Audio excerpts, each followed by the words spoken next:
நண்பர்களே, மாணவர்களே, இல்ல பணியாளர்களே, உங்கள் யாவருக்கும் இனிய காலை வணக்கங்கள். இந்தியா சுதந்திரம் பெற்று 27 ஆண்டுகளுக்கு 2 ஆண்டுகளுக்கு பிறகுதான் குடியுரிமை நமக்கு கிடைத்தது. இந்த சுதந்திரம் என்பதை வெள்ளையர்களிடத்திலிருந்து பெற்றுக்கொண்டோம். ஆனால் இந்தியாவிலே குடியிருப்பதற்கான உரிமையை பெறாமல் இருந்தோம். 2 ஆண்டுகள் கழித்து நீண்ட போராட்டத்திற்கு பிறகு பல தலைவர்களுடைய இன்னுயிர்கள் இந்த பூமியிலே உயிர்களும் ரத்தங்களும் சிந்தப்பட்ட பிறகு நமக்கு குடியுரிமை வழங்கப்பட்டது. சுதந்திரம் என்பது மாத்திரம் நமக்கு வாழ்க்கையில் வெற்றி இல்லை. குடியுரிமை பெற்றதே வாழ்க்கையின் வெற்றியாக கருதப்பட்ட காலத்திலே 77வது குடியரசு நாளிலே நாம் நின்று கொண்டிருக்கிறோம்.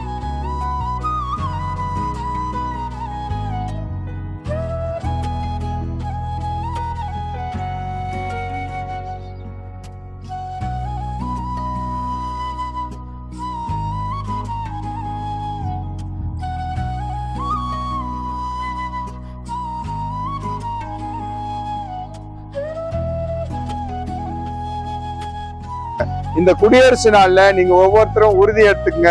நான் நல்லா படிக்கணும், அரசியலமைப்பு சட்டம் எனக்கு தெரியணும், என்னுடைய உரிமைகள் எனக்கு தெரியணும், அந்த உரிமைகளை நான் முழுசா பெற்றுக்கொள்ளணும், அந்த உரிமைகளை பெற்றுக்கொண்டு ஒரு நல்ல தேசிய இந்திய குடிமகனா நான் வாழ்ந்து முடிக்கணும்ன்ற ஒரு உறுதிமொழியை எடுத்துக்குங்க.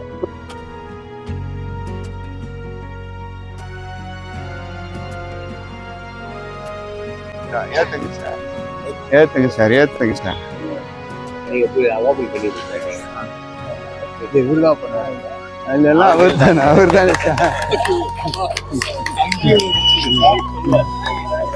தேசிய கீதம்.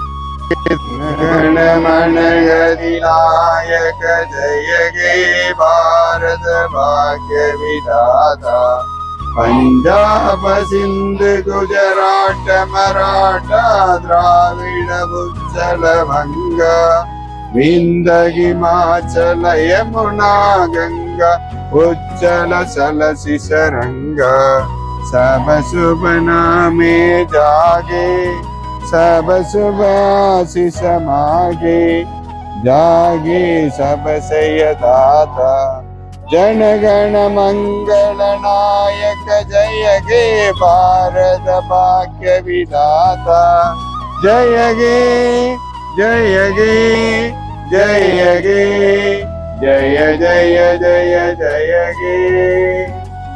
அனைவருக்கும் நன்றி. குறிப்பாக இந்த நாளிலே எங்கள் மத்தியில இந்த குடியரசு தின விழாவை சிறப்பித்து தந்த திரு சத்யமூர்த்தி சார் அவர்களுக்கும், ஓய்வு பெற்ற வழக்கறிஞர் திரு சுப்பிரமணிய சார் அவர்களுக்கும், என்னுடைய நண்பர்கள் திரு வி.சி. பாஸ்கர் சார் அவர்களுக்கும், திரு ஜே.சி. ரவிக்குமார் சார் அவர்களுக்கும், திரு மூர்த்தி அவர்களுக்கும், இல்ல பணியாளர்களுக்கும், குழந்தைகளுக்கும், முதியோர்களுக்கும் கர்ண இல்லத்தின் சார்பாக என் தனிப்பட்ட முறையில மனதார்ந்த நன்றியினை தெரிவித்துக் கொள்கிறோம்.